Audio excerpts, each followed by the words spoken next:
Bonjour à toutes et tous, correction de l'exercice PMA 12A où on vous parle d'un point matériel qui est posé sur la surface courbe d'un cylindre dont l'axe de leur rotation est horizontal et on vous demande de faire un bilan des forces dans le cas du contact. Alors on va dessiner ce cylindre comme il faut, voilà, comme ça, voilà. Donc en gros le cylindre il va avoir cette tête là et on vous dit que son axe est horizontal.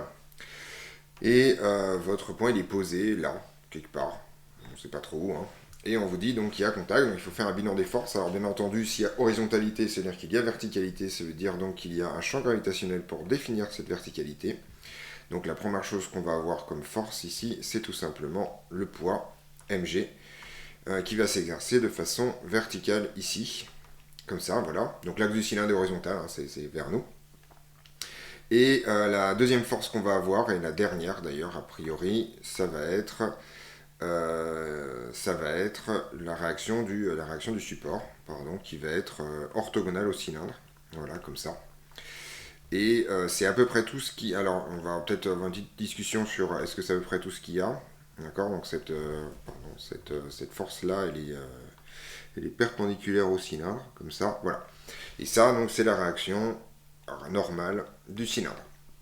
Alors il s'avère qu'on pourrait s'arrêter là, mais alors ça sort un tout petit peu du programme de SUP, en fait, en SP vous verrez les frottements solides.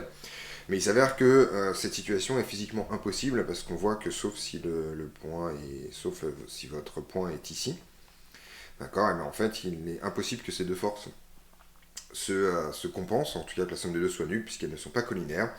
Et donc si on veut éviter, donc soit, alors est posé, ça veut dire qu'il ne bouge pas, alors il peut être posé mais après il va bouger, hein, il va glisser.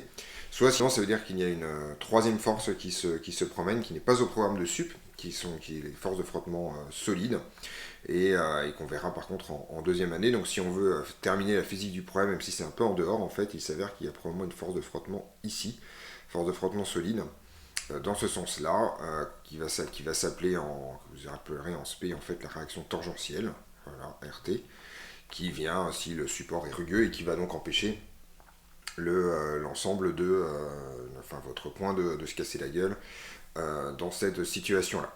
Donc, dans le cas du programme de SUP, cette force-là, a priori, n'est pas au programme. Il n'y a que les deux forces ici qui sont là, mais par contre, il est impossible sur assez de force que votre point matériel reste en tout cas immobile à ce stade-là. Par contre, il peut être posé et puis après, il peut tomber une fois qu'on le lâche sans problème.